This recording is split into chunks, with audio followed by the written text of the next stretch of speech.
Hey, hello everyone. Happy Thursday.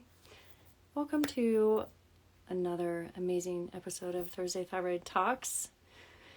Today is going to be such a good episode. I'm so excited to bring this guest on. Let's just give it 1 second. Hey, there you are. Hello, hello. All right. If you could just send me a request to join. It says. Oh, there it is. Okay. Got it. All right, here. She's coming on. Everyone, put your hands up for Brogan's in the Hi. house. How are you? Can you hear me okay? I'm doing great. How are you? I'm good. It's rainy over here, but I'm good otherwise. Oh, I see out your window. It's so beautiful. Hi, everyone. Thank you for joining. Hi. Hi, everyone. Oh, what an honor to talk with you. So a lot of people don't know me, a lot of people don't know you. So I just wanted to do a quick little story of like how we hooked up. So we actually go to the same school together, and I've seen you chattering in our school Facebook page, and I'm like, she looks really fun and interesting. I want to get to know her. So I'm actually really excited to hear your story and learn more about you and hear all the amazing truth bombs you're going to drop today. So, I'm so excited. Thank you so much for having me. yeah. So, why don't we start off with your story? I love stories. Oh, So, yes. I love stories too. And, I think like most people, my story is long. Like it's and an ever evolving, right? But yeah. it really started, I would say, like when I look back, it's when I was pregnant with my daughter. I was 5 months pregnant, and my grandmother passed away, my abuela.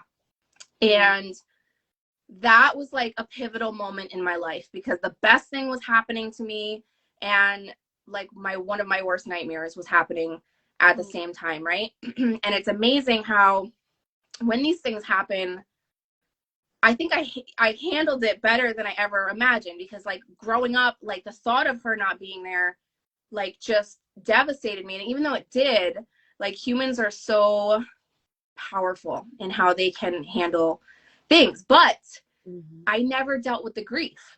You know what I mean? Like I kind of just buried it down. I had my daughter, and it was like the most amazing thing, but motherhood really was it rocked me in a different way, right? Like I was not that woman that grew up like I can't wait to have kids and like have this big family, and that's what I've created and I love it. But like that wasn't my vision, right?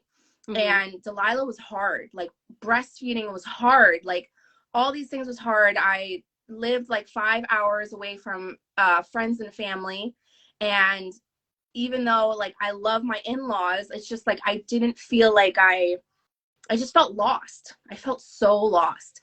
And I think it was like 4 months later where I really realized I had postpartum depression. They had talked to me about it before, and I'm like, oh, I'm not that type of person to get, whatever. But I was so angry. And it just like days were just so blah. I don't know, like even putting Delilah in the car seat, like the thought of putting her in the car seat was like exhausting to me, right? And it shouldn't be like that. But when she was 18 months, I had my first miscarriage, and it was interesting because like I wasn't excited that I was pregnant, because I was like, I am not in a good headspace.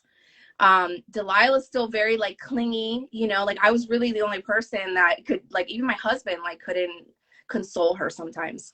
But it wasn't until like I didn't have a heartbeat that I was like, oh my God, like that just was devastating to me. It is literally the worst feeling in the world. Like my throat just fell into my stomach, and it was terrible. But again, like I didn't really feel the feelings and experience the miscarriage, right? Like we went to Vegas a couple weeks later, and I kind of just pushed it down. I'm like, oh, it'll pass or whatever. And I was, it was kind of like, you know, on the outside, I seem happy, I seem okay, but I was miserable on the inside. My negative thoughts were so bad. I never was like suicidal or anything like that, but it was just like I did have thoughts like what if it would be easier if I just wasn't here sometimes, you know, or whatever. Um, and then I had a ectopic pregnancy a couple months later. So I got pregnant again, and I was excited because, you know, now I'm like, sometimes you don't realize until something wrong happens that you're like, I will not take this for granted. But I ended up having an ectopic pregnancy. So that's a pregnancy in the fallopian tube. So I had to get surgery to get it out and all those things. But that was like my rock bottom. Like, that was it. Like, after that surgery, I remember like my mother-in-law wanting to help me. And I was like, no, I'm good. You know, so like I basically have like a C-section thing, you know, I'm rejecting like all help, all support. But I knew it was a time for me, like, that's it. I need to heal, like, and I need to really heal, not just say I'm okay on the outside. I need to do the work. So that's really what started everything. Wow. I can resonate with so much of that because I have pieces, not obviously like everyone's story is different, but I have pieces of that I had to go through as well. When with my dad's death, he just literally, like, I got a phone call Friday night, your dad's going to the hospital, fly here. And by Sunday morning, I was being approached by the hospital staff to either take him off life support or like morphine him to death. And it was so traumatic. And then rushing right into a funeral within like a week. And when I flew home, I remember thinking, whew, oh, I'm so glad that's over, you know, like pushed it behind me and like just moved on with life. Okay, I'm back to momhood, back to life. And it was like, my gosh, probably 6, 7 years later, then my brother was suddenly shot by the cops out of the blue and killed. And so as I'm now going through the realization and the grief of losing my brother in such a traumatic way with detectives and all this crap involved, my dad's death comes up. And now I'm like, great, I have two deaths to heal from. And that's when I actually went into energy work as well. Oh, I love that. I didn't know, I had no idea where like the true healing was. And I was very much guided by a doctor, but I'll tell you that story another time. So. Oh, that's so amazing. And yeah, so like that. that was all that, the losses was like, that's where I found there was a meditation going on locally. And I was like, all right, let me just go, right? Like, I didn't know what to expect. And I remember like she handed out like oracle cards at the end. And the one I pulled was acceptance. And I just started bawling. There's like 25 people there. I have no freaking idea who they are. And I just lost it. Like, she came and hugged me and I was sobbing, like snot, like the whole nine, like just total loss, right? Because I was like, I'm just not accepting where I am in my life, you know, and I hadn't been for a long time. How did you, so I'm always curious, like what were your steps into the meditation? Like, where did you start looking for your like healing energy and your path? It was simply like after the ectopic pregnancy, I remember reading or like picking up Eckhart Tolle, The Power of Now.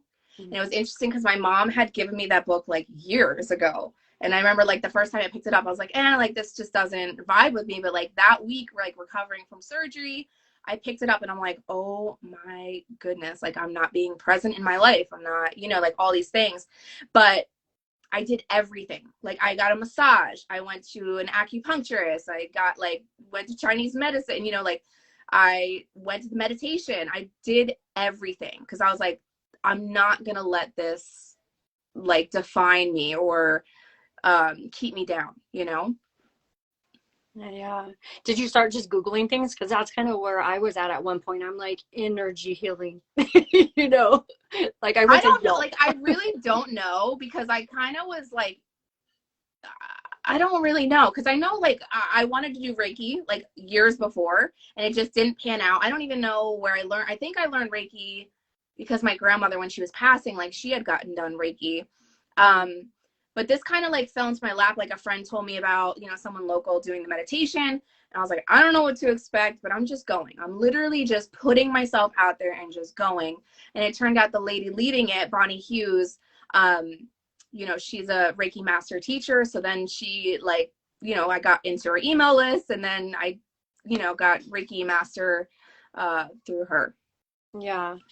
And the reason why I ask you those things is because when I bring up energy healing to my clients, it's kind of like a, you know, dear, like what did you just say, you know? And it there is like some guidance that I feel like needs to be out there for everyone of like, where do you find this alternative types of healing, you know? And that's why I'm like, what were kind of your process is. Um and that's why I'm like, I literally Googled it and I found my Reiki healer on Yelp in San Diego. She was literally life changing. So I encourage, or I do look up with my clients, like what healers are kind of like in their town and in their city. And then, like you said, you can just start exploring the different things. Yeah. Yeah. Yeah, absolutely. And I know, for me, like being pregnant with Delilah, like that really turned me into like organic and natural and like all of that stuff. So I think just going down that rabbit hole, but yeah, it's like, online Google, or just like being in Facebook groups, you know, with other natural moms, like them mentioning, and you're like, oh, what's that? Like, I want to know more, because it's like you just go down this black hole because there's just so much. Yeah. And following us coaches helps too. Yeah. We can help direct. Yeah. Wow. That's really powerful. I mean, a lot of different parts of your story really popped out at me. Um, I did notice on your bio that, or no, sorry, it's actually what you told me, that you do focus on the postnatal, the pre and postnatal. And now I understand why, because that was so much of your experience. So for anyone that might be like suffering with postnatal or the depression, the what is it called again? Just Postpartum depression. postpartum Yeah. depression. Why don't you just speak a little bit about that and what that's like and your experience with that? Gosh, there's Oh so much, and I don't claim to be an expert, because like that can be going down a very scary road. But I know for me, like it was just addressing the things that I wasn't feeling. Like I really do feel like depression is like a buildup of just what you're not feeling, or maybe what you're judging about yourself, or what you're not accepting in your life, right? Like you might think that you want to be somewhere else, but like some of the healing is just accepting like where you are right now. But obviously like food is huge, you know, I mean, you know, the gut.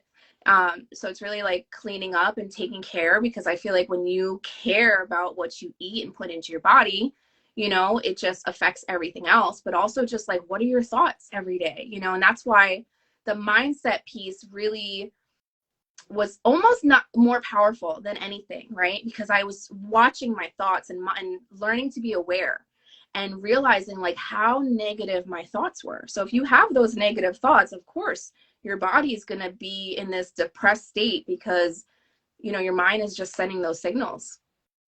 yes, and I love that you say that, because I'm trying to focus on that right now, like guarding my thoughts, being aware of our thoughts, and really like checking your thoughts, you know, because we all have that bitch brain Mm-hmm. or that um, unprocessed child Yeah.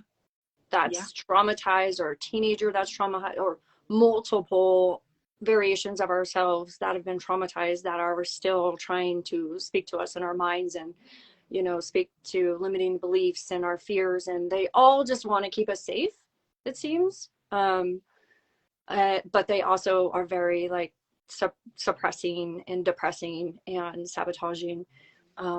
So yeah, that's a huge thing, is just simply becoming aware, because so much we're just going through our day, right? You're like changing diapers and you're cleaning the house and you're doing the dishes or whatever, and it's like they just go. The thoughts just It's, yeah, go. it'll just go. I mean, I think we have It'll, like up to 80,000 thoughts a day, and most of them are negative, mhm. you know? Yeah, and for women especially, I feel like we Mm-hmm. loop, you know, or we'll obsess, you know, over things. And yeah, that it feels when you start becoming aware of this for me, tell me how your experience, but I feel like it was like almost impossible to get a hold of this. I felt like it was like a beast, like a wild beast I was trying to tame, you know, like my thoughts were like their own creature and I was like scared of them or they were controlling me, you know, but it actually isn't that way once you really start asking the question of like, well, what is this thought? Who is this thought? Where is this thought from? And you start questioning it and like talking to it as if it's kind of its own person. And you start recognizing what it's from. And that really helps with the top of mind awareness from what I've experienced. Yeah, absolutely. Because I know for me, like when I first thought about meditation or heard about meditation, I was like, I don't want to sit still and like not think of anything. But that's not the point. And I think that's when I like read that The Power of Now, and I learned like just watching, like seeing your thoughts like float, you know, and just being aware, because it like they're gonna come and go, but it's like, what are you holding on to, or like making it mean something of that it might not mean, you know? So just the self-awareness and knowing that you have the power, like at any time. I think sometimes we get caught up in like, I know I do, of like, why am I like this? What happened in my childhood? And we can go like way deep into that, but it's also like we have the power right now to just change and choose something different, you know? And that's why like I love energy work, because you don't always have to go, you don't have to go digging, you know, to find the problem or the trauma, whether it's a little trauma or big trauma or whatever. Even when I do NLP, like sometimes it could just be so simple. And it's almost like unbelievable, because I think as humans, we feel like it has to be hard to change. But it's like, you know, we created a belief or something in an instant, then we can, you know, reverse it in an instant too. Yeah, absolutely. And this whole concept of like, I created this belief so I can change the belief. You know, I love this. And this is a lot of where like the harnessing your thoughts comes from and your power as well, because it's like our beliefs around money or our beliefs around relationships or our beliefs around like, you can ask yourself, what are your beliefs around like pretty much everything you feel? And you can say, well, where did this story come from? You know, and like the other day I was doing some work around like my body image beliefs, right?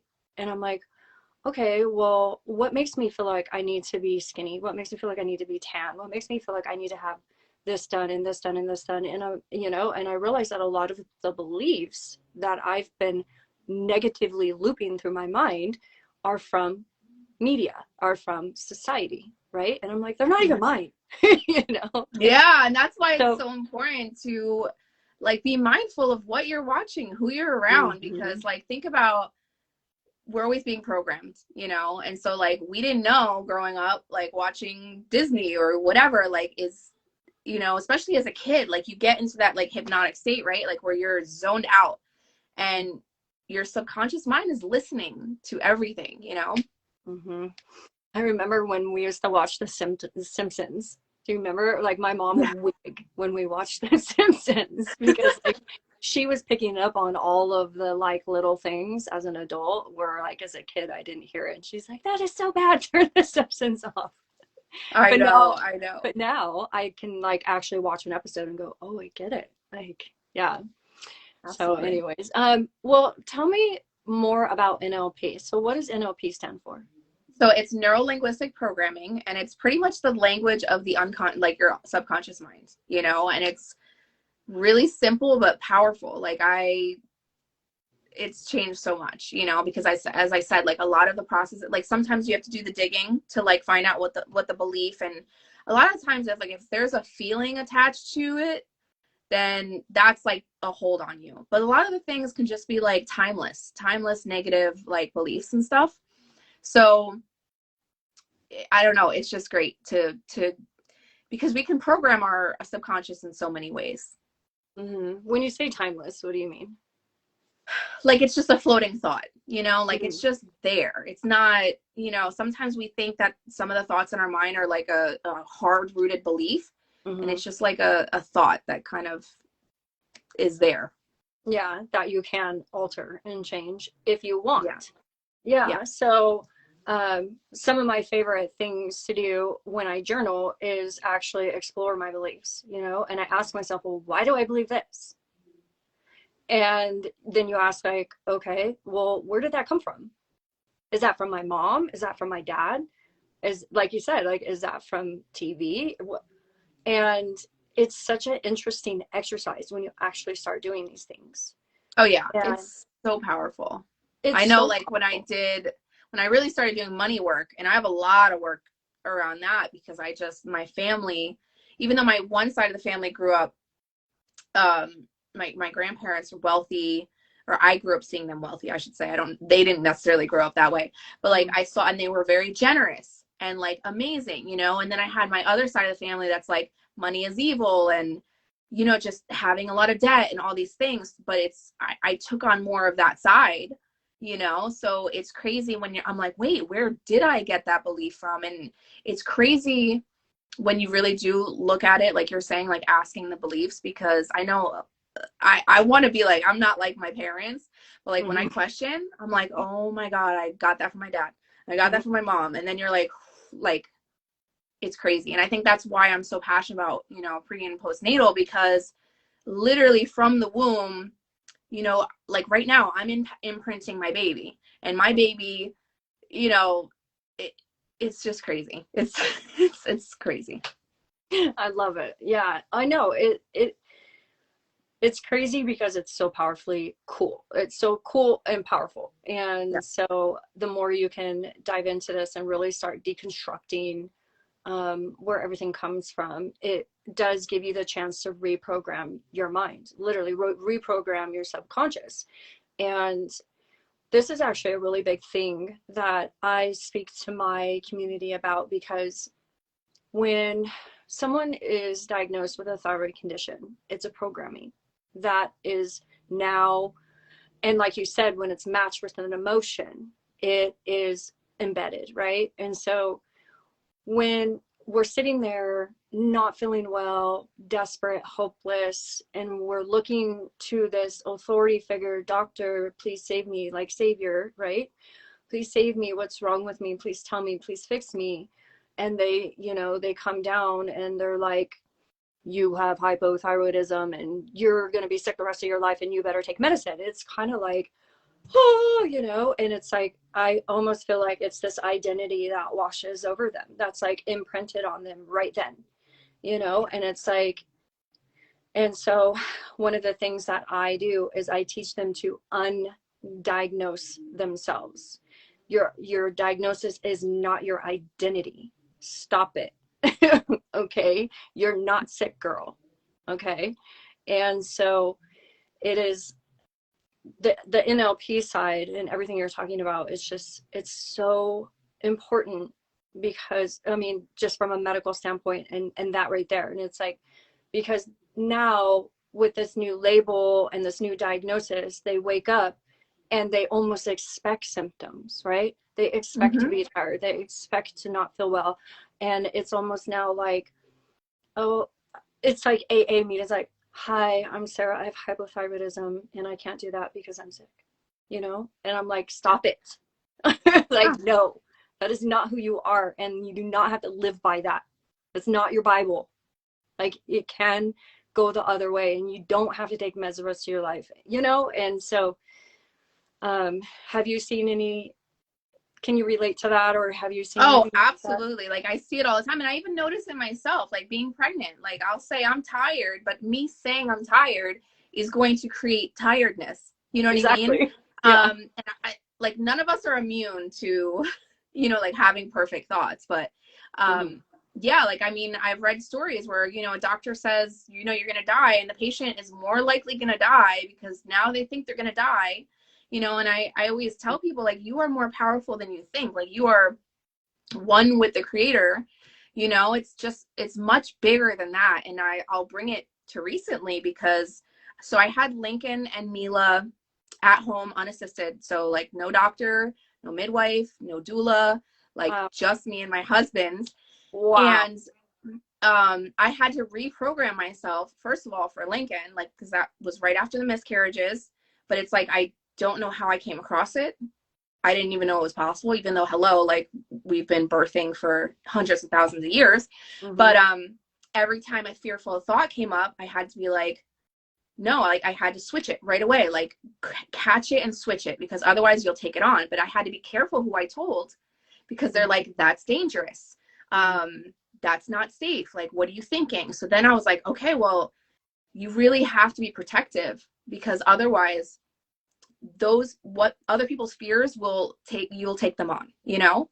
So recently I saw a midwife for care, because she's local and she wasn't here a couple years ago. I don't know what I was thinking, because intuitively I was like, she's probably just like a doctor or whatever. And I had told her about the unassisted births, and she's like, please don't do that again. And that just hit me the wrong way. And I'm like, I can't be here, you know? Because the midwife that I did have, like for my prenatal care, I told her I was having unassisted, and she supported me. And she was like, all right, let's talk about everything that could go wrong. And she's absolutely amazing, like so amazing. But it's just powerful, because someone could say that to someone, and then they could be like, all right, I'll just do it in the hospital because that was so stupid of me. You know what I mean? And I don't know what I'm going to do yet, but yeah, like diagnosis could be, you know, life or death for someone. And not necessarily like you're dying, but just you're miserable every day because you think like, oh, I have this, you know, XYZ, whether it's ADHD or whatever, and I can't live like a normal person, instead of rewiring it, you know, to create the healing. Exactly. That was, wow. I commend you for your superpower birthing abilities. Like, oh gosh. Amazing. It's hard. And I feel like, so like this pregnancy, I mean, because I know like in my mind, that's what I want to do again. I don't know what's going to happen. I also like get to surrender, you know, because things don't go as planned. But I'm really like conscious of, you know, my intent for the birth. But I haven't like been working as much in my business and all these things, because I'm so like hyper focused on that day, you know. And it's so funny because like with Delilah, my firstborn, I was like, oh, whatever, you know, but I didn't realize until looking back, you know, I was like, oh, that doctor was an a-hole, you know, like he shouldn't have done that or whatever. But that's why it's so cool, because I feel like I get to all learn stuff every pregnancy. Yeah. And I get to get better, you know, and at my mind, because with Mila, I had a limiting belief. I was like, I can't have 2 natural births that are healthy and normal, and then have her at home unassisted. Like I just had this fear. But that's where the mindset work came in, and me having to address, like it was just a limiting belief. It was just a belief that I made up because I see, you know, you see all these terrible stories online or whatever. And, you know, she came out perfectly healthy, and it was fine. But, you know, those things will stop you from like creating the life you want in any area. Yeah. Oh my gosh. I mean, it can be, I mean, your example is like massive and amazing. But like you said, it can be in how, you know, if you think you can eat healthy or not, you know. And one of the things that I see a lot when it comes, you know, since we're talking about programming and reprogramming, is I feel like a lot of women have been so programmed to eat this way or this way or this way or this way, and they are just so hyper focused on this is the way I've been programmed to eat, and that's it, right? Yeah. And so anything outside of that box is hard to comprehend, or they just push it away, and it's not even an option. And when I ask them, well, what is your body telling you? And they say, well, I'm craving a pineapple. And I'm like, okay, so why aren't you eating the pineapple? It's like, oh, well, that's sugar. That the programming comes in, right? So that's where you can actually go back to that limiting belief equation and say, well, why do I believe this? Is this true? You know, and you can start to question it. Let me Google what kind of sugar is in a pineapple and see, is this actually a healthy sugar or is this a bad sugar? And, oh, you know, and start really like questioning that belief. And then what is I always tell everyone, like, please listen to your intuition. Like, whatever I your know. And it's needing. hard though, because, Yeah. you know, like listening to your intuition nowadays, sometimes you get like, especially like when you're in the holistic health field or whatever, like there's a lot of heat. So you have to be like, you have to have resilience, you know what I mean? But with the food, it's like a huge thing because women don't want to eat more, even though I'm like, it's safe to eat more. But you look at women, right, that are skinny and they eat whatever they want because they have a belief, you know, like I can eat what I want and I'm good. And then there's other women, right? Like I had a client and, you know, through some of our work, she realized that if she was a fit mom or something, that she thought it would make her look like a bad mom. So of Oh, course you can't wow. lose the weight, you know, like of course you're going to hold on to it because not only do you have that belief, but you're probably judging people that are fit and have kids Mhm. and think that they're not a good mom. You know what I mean? And it's something so little like that can hold us back from our goals. Wow. Yeah. I've never heard that one. That's a new one. But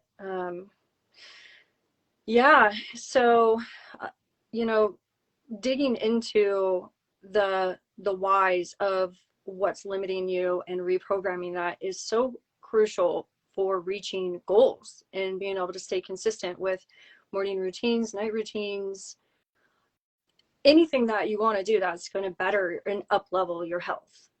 um I'm trying to think what are some other like limiting beliefs that I hear a lot that I'm having to like reprogram because um you know, with my community, the working out is kind of like hard because some of them really do have like legit fatigue from like infections, gut infections and stuff going on. So I try not to push them to like work out too hard. But um, I know that a lot of people say when I get home from work, I'm too tired to do anything. And I'm like, well, like you said, well, if you say that, that's what you're going to get. But if you say, you know what, I'm going to go home and I'm going to just lay on the floor and I'm going to stretch and I'm going to breathe. You know, these are still fantastic things you can do for your body. Amazing. And it's funny that you Yeah. bring that up because when I first had Delilah and I was getting back into working out, like I had a belief that I had to work out hard or Hmm. it was pointless, like all Yeah, or nothing. And I that's think a big one.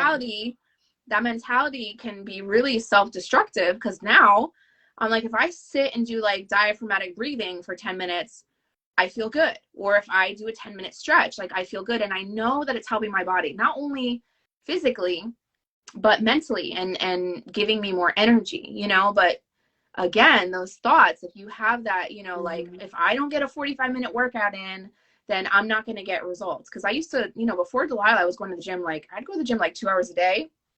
And I Wow. don't recommend that now. Like I look back and I'm like, why? Like, why were you working out so hard? You know, Yeah. because after Lincoln, I worked out like, I don't know, 4 to 5 times a week. My walking was like my only cardio. And I was strong. Like I could do 10, 12 pull-ups, which I couldn't do before, you know, Mm. because you also need that rest. Like your body needs to recover. Yes, yes. I'm actually really glad you brought that up because that is that's a belief that a lot of women have that I feel like we all that's a social conditioning belief basically Yes. that I feel like the majority of women struggle with that we really need to reprogram into our minds based on how we feel too, you know, like you said, like working out 2 hours a day or even working out super duper hard 1 hour a day, it's a stressor. Okay, there's good stressors and there's bad stressors. Working out can be go into the bad stressor, right? And if you're already struggling with fatigue, anxiety, and some of the like thyroid symptoms that I'm seeing with my clients, it's like just pull it back. Like you said, just go for a walk, you know, and actually use that time to say out loud what you're grateful for. Listen to your favorite music. Listen to a rad podcast that's uplifting, not like some murder Mhm. podcast, right? You know, Yeah. I know the crime podcasts are really big and awesome, but come on, let's put some positivity in there, right? Because when you infuse the positivity, you also infuse the energy and you feel better, right? Energetically. Hmm. But yeah, so many women want to just like beat themselves up and say, well, if I'm not like kicking my own butt, then it wasn't worth it. And I'm like, you know Yeah. what? I work out, I'll do like a 5 minute ab workout, a 5 minute like inner and outer thigh workout, and then I stretch for like 25 minutes. And then I do like a 30-minute meditation, and I'm like, and I eat all the time and I'm in shape, so Yeah. it doesn't have it, but it's like what you said. I also say that to myself. I declare I have a beautiful body. My body is in shape. My body is healthy. My body is well. Like I speak that over myself and I declare it all the time rather than the negative, like, oh, I have to, if, oh, I didn't hit that 2 hour mark today, I'm not going to be skinny. I might as well just go eat some pizza. Yeah. You know, Yeah. the sabotaging. Yeah. Totally. And I feel like sometimes depriving yourself of like something you love is way worse than just eating it, or whatever. But I mean, I know I've struggled with this too. Like even being a health coach, like a couple years ago, I didn't want to order certain foods out to eat where I knew people would see me because I'm like, oh, I'm a health coach. Like I have to be, whatever. And it wasn't really till my pregnancy with Mila where I really got to learn, and it's ever evolving, right?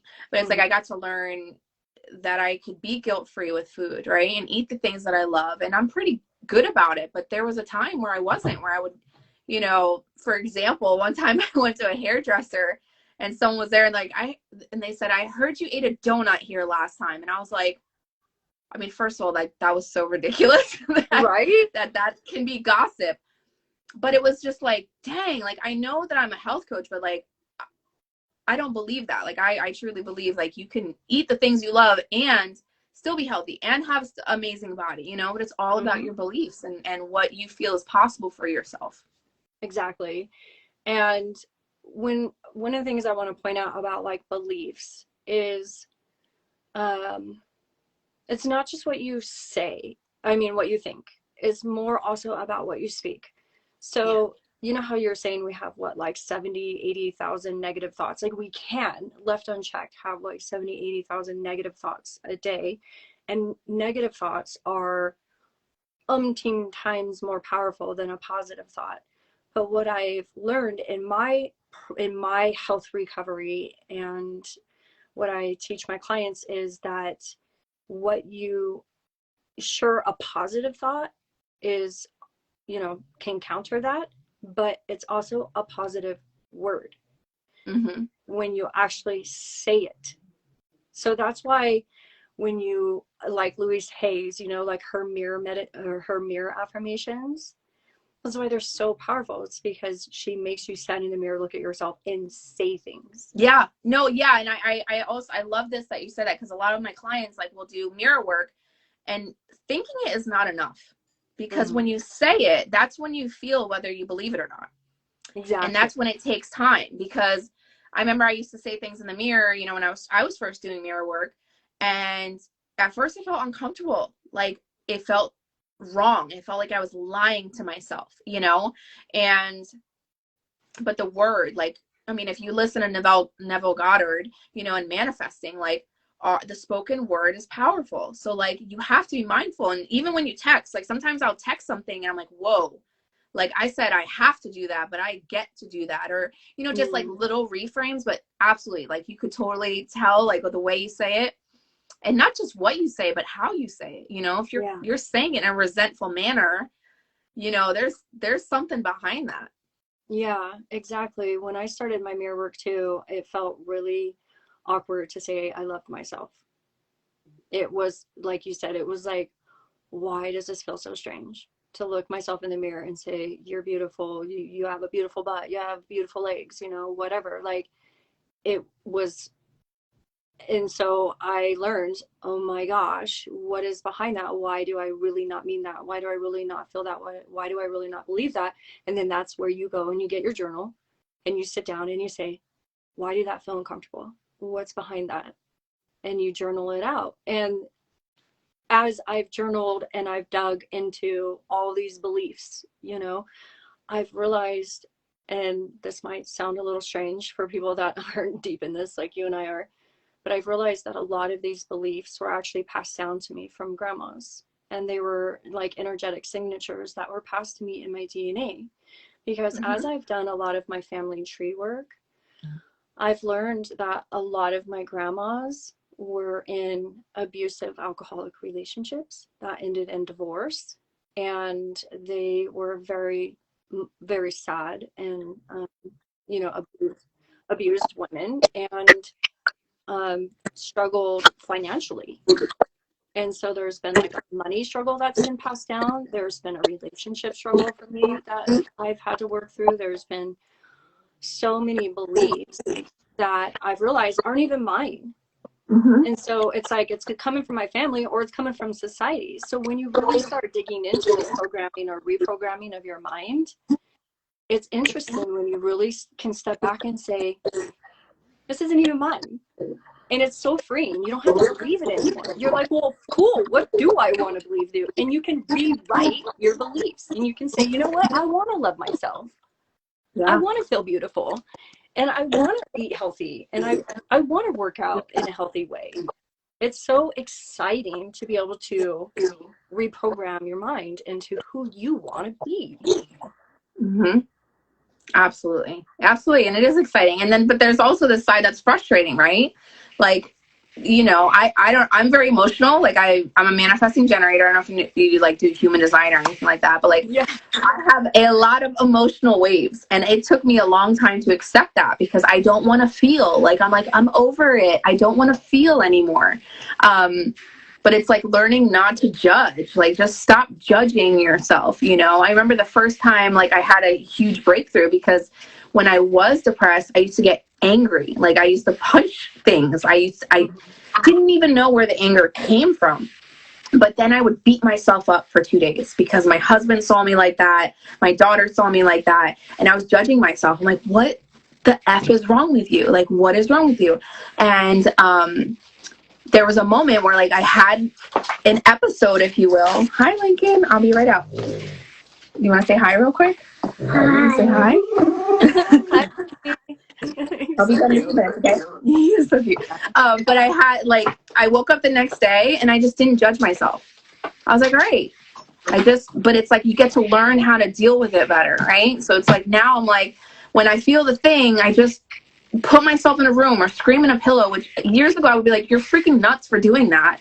But it's like, it has to come out like literally energetically. And this is why like energy work and simply feeling your emotions, like feeling your emotions is the best way to get, you know, to the other side, right? To get to the good vibrations, to like manifest and get what you want in your life and consciously do all that. But so oftentimes we don't. We're like, I don't have time. This is silly. I just don't want to feel, you know, because I know for me, it was a weakness growing up, you know, like don't cry. I'm tough if I don't cry. And now I'm like, screw that. You know what I mean? You have to literally physically let it out or the loop will continue. Whatever it is, like whatever the underlying thing that it is, it'll keep coming up. Yes. Every single one of my Reiki sessions, I sobbed harder than I've ever sobbed. I was like sore, like from all the sobbing the next day. And I've had to have a lot of those moments when I was healing like my womb trauma and stuff of like screaming and cussing into a pillow. And like you said, just letting all of that energy, that stored, frustrating, negative energy or trauma or pain or grief or whatever, just get it out. You know, hi baby.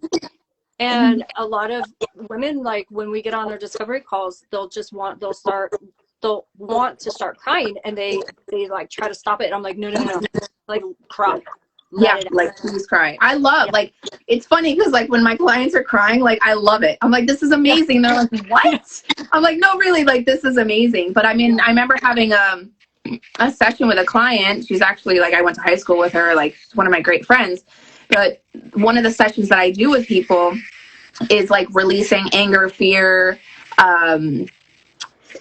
sadness. There's a couple other like beliefs that we literally just almost like clear up until now, like reset it. And during sadness, she just started crying and she didn't even know why, you know? And that's why I love like the NLP and the energy work, because sometimes it's just like that release that you probably wouldn't do on your own, you know, and it's such a subtle thing, but it's powerful. Yeah.